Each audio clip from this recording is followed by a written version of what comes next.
Hello everyone, welcome to video lecture. Myself G. Shivakumari, Assistant Professor in Department of Electronics and Communication Engineering in St. Martin's Engineering College. Today we will learn about the flip-flops. The outline of these are the outlines: introduction, basics of flip-flops, classification of flip-flops, triggering of flip-flops and working of the flip-flops. These are the outlines which we will go for today's session. Okay, so we'll start with the introduction of the flip-flops. Actually, flip-flops are sequential circuits.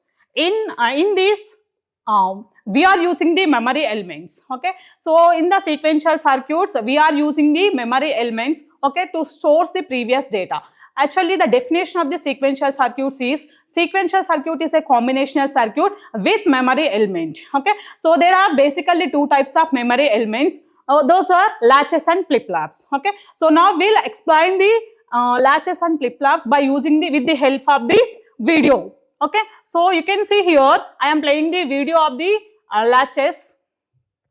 So the sequential circuit is the combinational circuit. It has memory element. The output of the sequential circuit depends upon the input and past outputs. Okay, so if you here the sequential circuits output depends upon, here the sequential circuit memory elements are classified into two types. Memory elements are classified into two types, that is latch and flip-flop. Both latch and flip-flops are memory elements. They can able to store the one bit of information, that is 1 or 0. Okay, so as they are using, since they have two stable states, they are also called as bistable multivibrators. Okay, so let us, in this video we are going to learn what is latch and what is flip-flop. Okay, now let us start with the latch. Okay, so here the latch is nothing but it is a memory storage device. Okay, so this is the latch. It has input and output. Okay, so this latch is response to the input changes immediately. Okay, let us say for example initially the value of input is 1. Okay, automatically the latch will changes the output to 1. Okay, and if the input changes to 0, this latch will automatically immediately respond to the change in input, and the output also will changes immediately. Okay, so these type of latches are known as asynchronous memory elements. Okay, so these type of the latches will immediately respond to the input, so we call them as a transparent latch. Okay, so another latch is there. This latch will becomes transparent to the input. That latches are known as gated latches. Gated latches, this is the gated latch. It has enable input and input. Okay, so it has one output. Okay, so when the enable input is active high, okay, see this gated latch is transparent to the input and it produces the output. Okay, so whenever this enable input is high, okay, so this gated latch's response immediately changes to transparent to the input. So gated latch is having the enable input and input. Okay, so when this enable input is active high, the gated latch will transfer it to the input signal and it will changes the output also. Okay, so when this gated latch is not transparent, okay, it will not changes the input signals. Okay, now whenever we are applying the pulses to the enable signal, okay, so this gated latch now acts as the synchronous memory element. Okay, so this is when the enable input is active high. Okay, so now the input will move to the output side. Whenever the clock pulse is negative, and this will this will not respond. Okay, so actually these are level sensitive devices. Okay, so whenever this is in active high, now the latches will respond to the change in output. Okay, now we'll understand the gated latch by using the timing diagram. Okay, so here we have one gated latch and enable pin. Okay, so here you can observe the blue color line signal will indicate the clocked signal. Okay, this clocked signal acts as the enable input. Okay, now this enable input is applied to the gated signal. Okay, so whenever the signal, whenever the clock signal is high, the input, whatever the input is there, the output of that latch will follows the same. And whenever the input signal is low,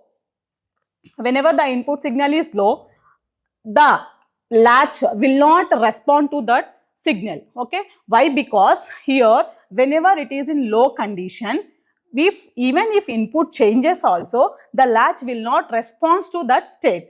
Okay, so it will remains in previous state only.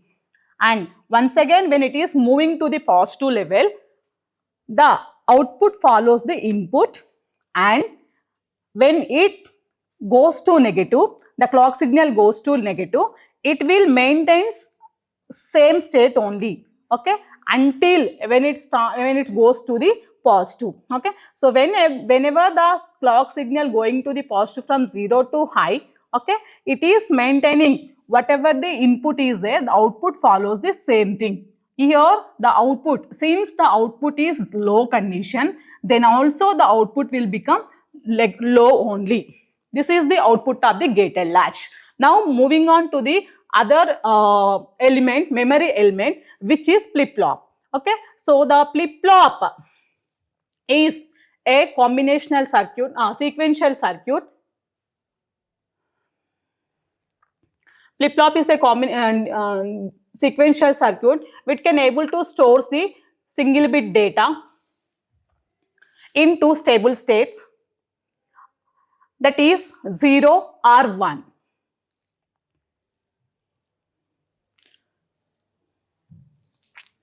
So flip-flops are the memory elements which are used in the sequential circuits are called flip-flops.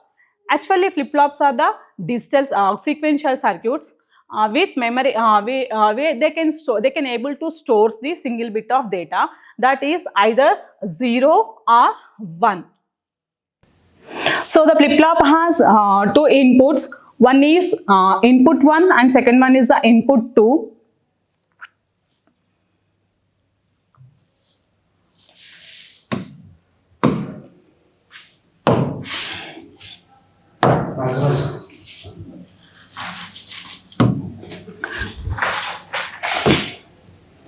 One or 0. Flip-flop has two values only. It has one value is 1 or 0. Okay, so it has name its ability to flip or flap between these two states only. The flip-flop has inputs and output and one clock signal and two outputs. One is normal value and second one is complemented value.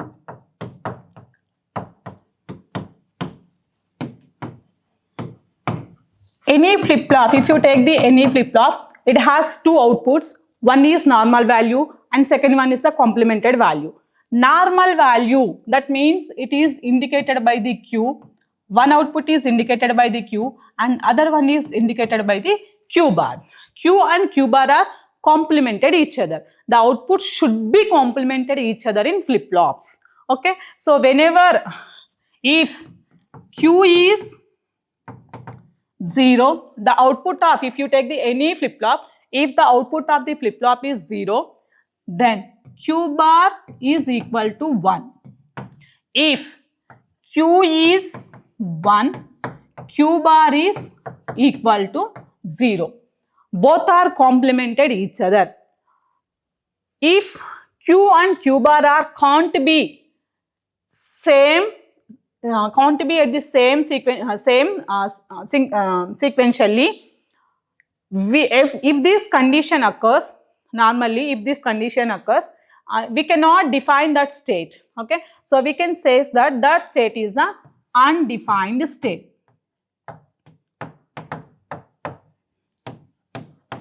If Q and Q bar are can't be in same state simultaneously, if this condition occurs, we can at this state, at this condition, we call this as the undefined state or undefined condition. Okay, so coming to the types of flip-flops. Flip-flops are classified into 4 types.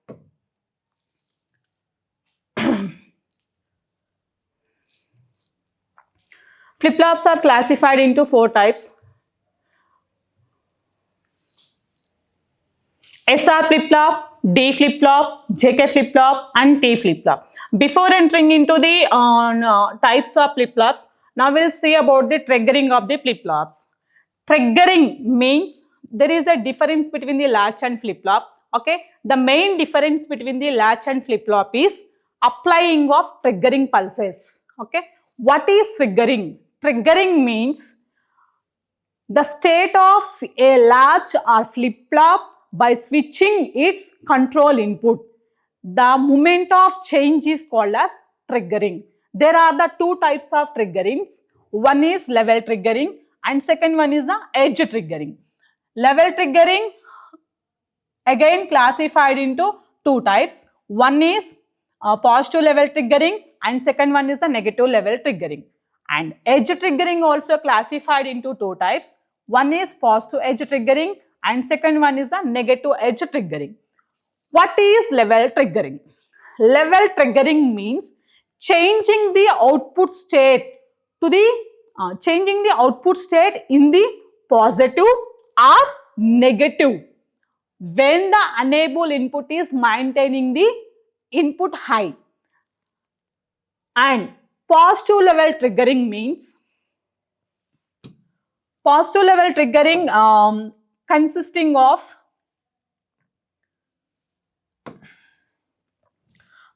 positive level triggering consisting of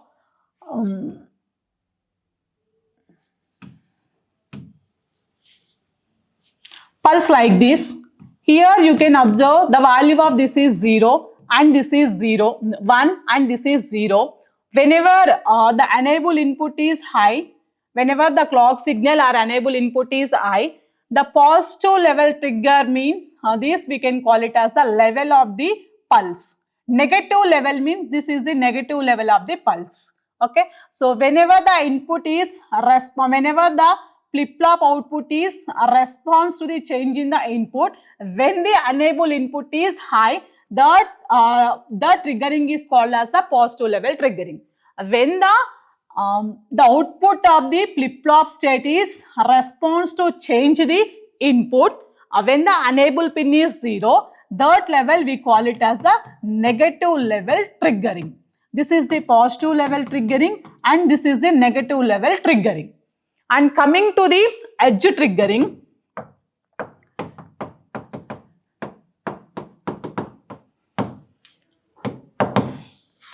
edge triggering also classified into two types.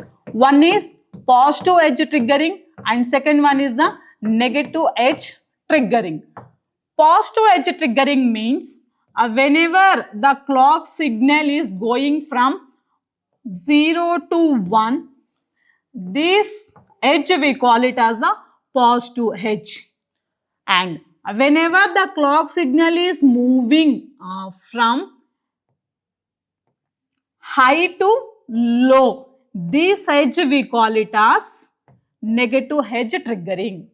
This edge we call it as negative edge triggering. So these are the types of triggerings which are occurred in flip-flops. Now moving on to the types of flip-flops. Flip-flops are classified into four types. First one is the SR flip-flop and second one is the D flip-flop, third one is the JK flip-flop and fourth one is the T flip-flop. First we will discuss about the SR flip-flop. Let us see the working principle of the SR flip-flop.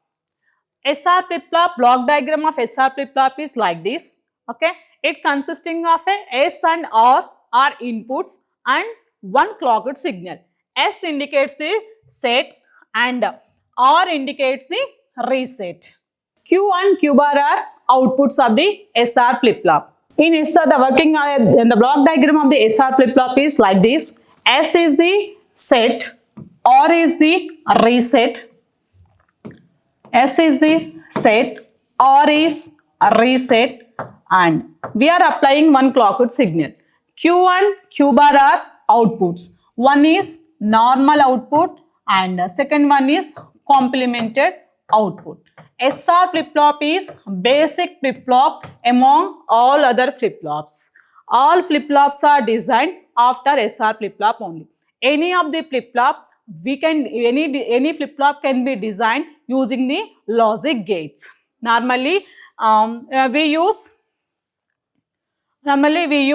NAND gates and NOR gates because they are universal gates. Okay, so the logic diagram of the SR flip-flop is like this. Okay, so here we are using the NAND gates. While designing the SR flip-flop, we are using the NAND gates. Okay, so this is the logic diagram of the SR flip-flop, and this is the truth table of the SR flip-flop. When before entering into the working of this flip-flop, we need to know about the working of the NOR gates. So the working of the NAND gate is when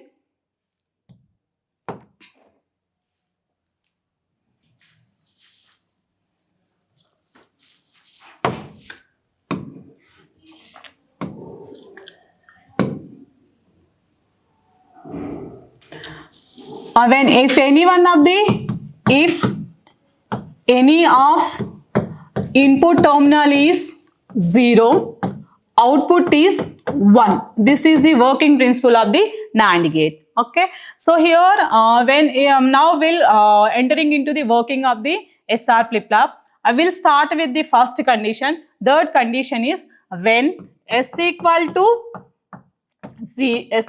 0, R equal to 1. Now we'll find out the what is Q value and what is Q bar value.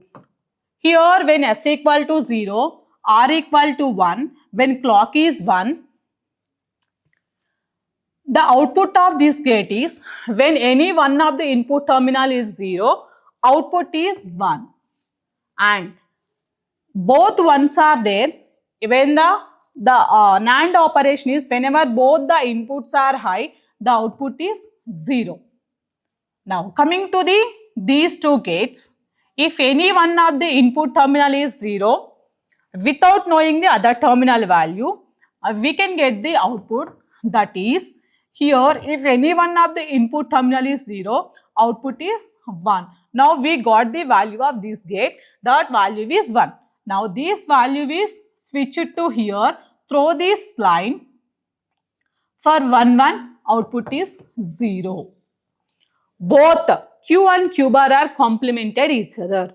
So this state we call it as a set state. Why? Because reset state. Why? Because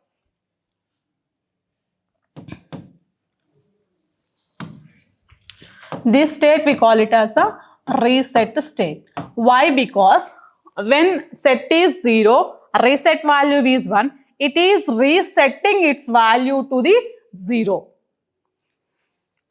When R is 0, Q is 0. Okay. So here Q is the state of the flip-flop and Q bar is the complemented state of the flip-flop. And coming to the next state, that is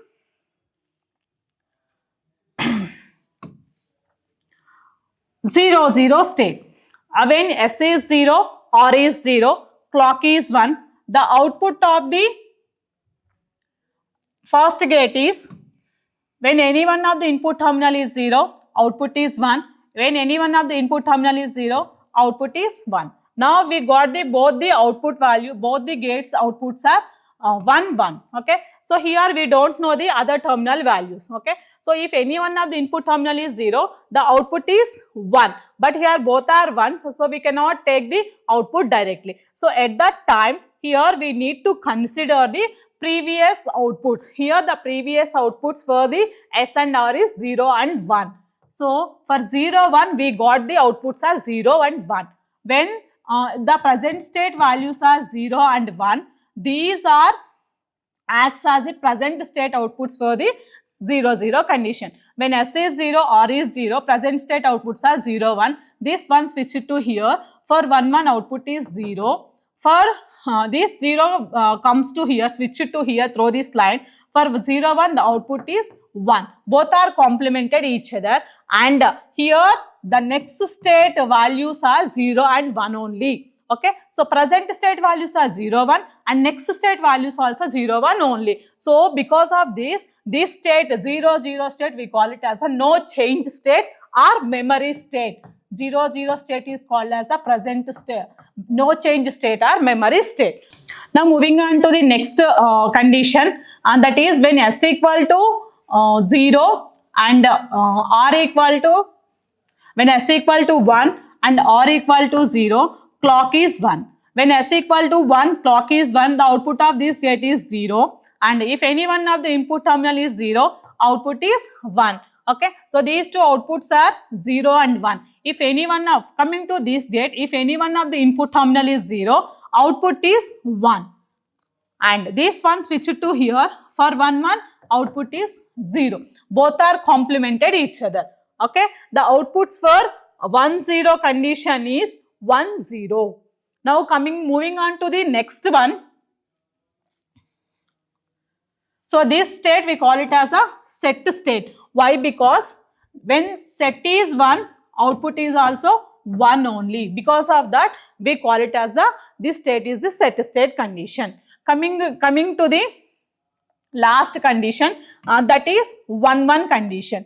When S is 1, R is 1, clock is 1, the output of this gate is, when S is 1, clock is 1, output of this gate is 0. And when clock is 1 and the reset value is 1, the output of this gate is 0. Now both the gates are outputs are 0 only. Okay, if any one of the input terminal is 0, output of this gate is 1 and this one switched to here. If any one of the input terminal is 0, output is 1. Clearly observe this condition. In this condition, we are getting Q and Q bar values are same. Okay, both the values are not complemented each other. Now Q and Q bar are not complemented each other. Okay, so this condition we call it as a undefined condition. It is violating the definition of the flip-flop. Okay, as it is violating the definition of the flip-flop, we can say that condition is called as an invalid condition or undefined condition. To eliminate this indefined condition, we can use the JK flip-flop. Now let us see the characteristics table of the SR flip-flop. So this is a characteristics table of the SR flip-flop. Here in this characteristics table, it is defining the next state with the help of the present inputs and data inputs. Now we are defining the next state values with the help of data inputs and present state inputs. Now the present state input is the Qn, data inputs are S and R. Okay, so here when S is 0, R is 0. When S is 0, R is 0. Here irrespective of input condition, when it is no change condition, whatever the previous output is there, previous input is there, that only comes to the next state. Why? Because it is, as it is no change condition, okay, whatever the previous outputs are there, those only will comes to the next state. Okay, so here the output of the next state is 0. Coming to the next condition, when S is 0, R is 1, irrespective of present inputs, as it is a reset condition, when the reset value is 1, the next state output is resetting 1 to the 0. This state we call it as a reset state. Coming to the next condition, that is when S equal to 1, R equal to 0, with the help of the truth table, SR flip-flop truth table, we can define the characteristics table. Okay, we know that when S is 1, R is 0, the output of the flip-flop is 1, irrespective of present inputs. When set is 1, output is also 1 only. So why? Because this condition is called as a set condition. Coming to the next one, 1 1. This condition we call it as a undefined condition. Why? Because Q and Q bar are not complemented each other. Irrespective of present input, we can write the next state as undefined condition. Coming to the next one, when S is 0, R is 0, present state input is 1. Okay, so as it is no change condition, the next state value will becomes present state input only. Whatever the present value is there, that only comes to the next state also. Coming to the next one, when S is 0, R is 1, present value is Qn is 1. The next state value is when R is 1, it resetting the values to the 0. Why? Because this state is the reset state. Coming to the next one, when S is 1, R is 0, as it is a set condition, it is setting the value for the next state irrespective of inputs, present inputs. Coming to the next one, when S is 1 or is 1, it is called as a undefined condition. Okay, so this we can represent it by the cross mark. Okay, so whatever the values that we got in the next state, okay, so wherever the one value is there and cross mark value is there, those values we need to represent in the K-map to get the characteristic equation. The characteristic equation, for determining the characteristic equation of the SR flip-flop, we are using the K-map. So here the K-map inputs are Qn is a present, S and R are the normal inputs. Okay, Qn is here, S and R are here. Okay, so here we know that the representation of this is 0 and this is 1, this is 0, 0, 1, 1, 1, 1, 0. Okay, as both are bars 0, 0, S bar means 0, R is on complement, 0 is the complemented value. Okay, so the values for the cells is 0, 1, 2, 3, 4, 5, 6, 7. Okay, so in the next state, we got the values are 0, 1, 0, that is 2, 3, 2, 4, 6 plus summation D of don't care values are 3 and 7. Now we need to represent these values in the K-map for getting the characteristic equation. Okay, to place the ones in the K-map and don't care values, place these in represented by the cross mark. Okay, after placing this, we need to map them, group them. Okay, so these four are one group. Okay, so we call it as a square. For this square, the output is horizontal, it is covering two cells. Okay, so we cannot take this value. Why? Because the value is shifting or changing from 0 to 1. We cannot take that value. Vertically, it is covering two cells. As it is covering two cells, we need to take the common value from that. Okay, so S is common value for them. So S plus next one, Qn plus 1 equal to S plus. Okay, so for the next one, next grouping, these two will become one folding group. Okay, so the answer for this is horizontal, it is covering only one cell, and that we need to write as it is Qn. Vertical, it is covering two cells, this one and this one. Okay, so we need to take the common variable, that is R bar.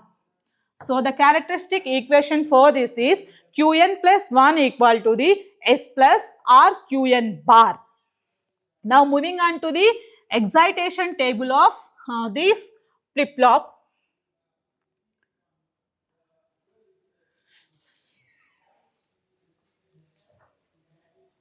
So this is the excitation table of the SR flip-flop. So in this excitation table, we are determining the S and R values with the help of present and the next state values. Qn is the present state value and Qn plus 1 is the next state values. With the help of present state and next state values, we are finding out the S and R values. Okay, so when Qn is 0, Qn plus 1 is, by using the characteristic table, we'll define the excitation table of the SR flip-flop.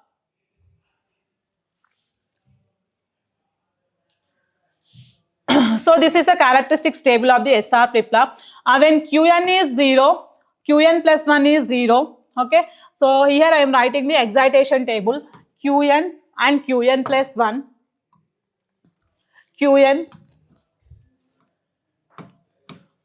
plus 1, and we are finding out the S and R equations. When Qn is 0, Qn plus 1 is 0.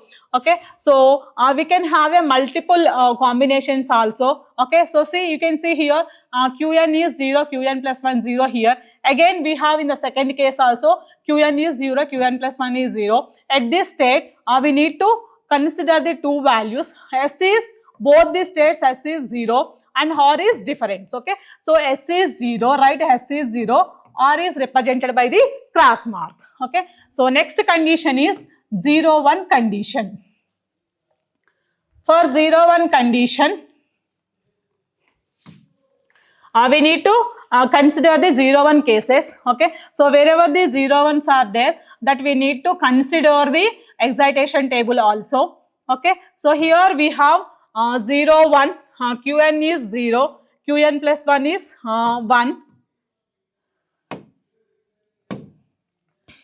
Here we have 1 and here we have 0. Okay. And again where we have 0, 1, no one is there. Okay. So for 0, 1, the S value is 1 and R value is 0. Okay. So now moving on to the next state, 1, 0. For 1, 0, we need to search them wherever 1, 0 is there. Qn is 1. Here we have Qn is 1 and Qn plus 1 is 0. Here we have 1, 0. Again, is there any repetition that we need to check? 1, 0, here we have 1, 1, 0. Again, there is no 1, 0. Okay. So here the S value is 0 and R value is 1, as it is the right like this. And the next case is 1, 1 case. When Qn is 1, Qn plus 1 is 1. Okay. So now we need to check the 1, 1. Here we have 1 and here we have 1. Again here we have 1 and here we have 1. Okay. So from these two, R value is 0, S value is changed. R value is 0, S value is changed. Okay. This is the excitation table of the SR flip-flop. With this excitation table, the SR flip-flop working is completed. I hope you all understand this lecture. Thank you.